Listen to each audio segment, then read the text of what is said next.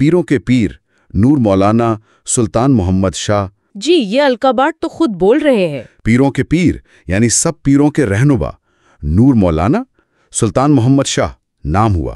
پیروں کے پیر کا لقب تو ایک درجہ بندی قائم کر رہا ہے۔ بالکل، کہ یہ شخصیت سب سے اونچے مقام پر ہیں۔ نور مولانا ان کے روحانی مقام کی طرف اشارہ ہے۔ سلطان محمد شاہ ان کا نام، جو تاریخی طور پر اسماعیلیوں کے 48ویں امام تھے۔ اور حاضر امام؟ حاضر امام یعنی موجودہ امام، یہ خاص طور پر اسماعیلی عقیدے میں مرکزی حیثیت رکھتا ہے، جہاں ہر زمانے میں ایک زندہ امام پر یقین رکھا جاتا ہے۔ گویا یہ فہرست اسی حاضر امام تک پہنچنے کا ایک سلسلہ ہے۔ جی ہاں، یہ ساخت خود ایک پیغام دے رہی ہے، روحانی اختیار کے تسلسل کا اور اس کی حتمی منزل کا۔ یہ تو بہت واضح ہو گیا۔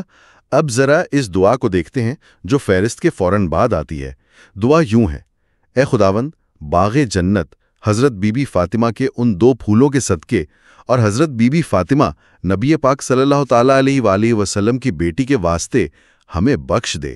اے مالک، نور مولانا سلطان محمد شاہ حاضر امام کے اختیار کی بدولت تمام پیروں کے لیے ہماری التجائیں اور دعائیں اپنی بارگاہ میں قبول فرما۔ سجدہ۔ یہ دعا اس پوری فہرست کو سمجھنے کے لیے بہت اہم ہے۔ اس کے 2 حصے خاص طور پر قابل غور ہیں۔ پہلا حصہ وسیلے والا۔ جی، بخشش مانگی جا رہی ہے، لیکن کن کے وسیلے سے؟ باغ جنت حضرت بی بی فاطمہ کے ان 2 پھولوں یعنی امام حسن علیہ السلام اور امام حسین علیہ السلام، اور خود حضرت فاطمہ۔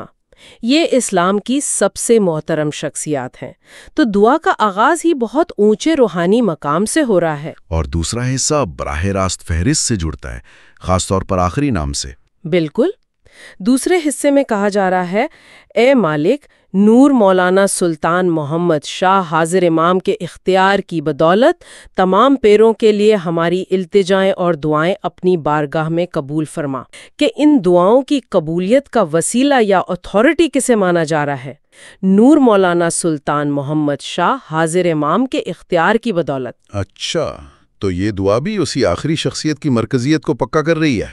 جی ہاں، یہ صرف ایک نام نہیں بلکہ ایک فعال روحانی اتھارٹی ہیں جن کے وسیلے سے دعائیں قبول ہوتی ہیں۔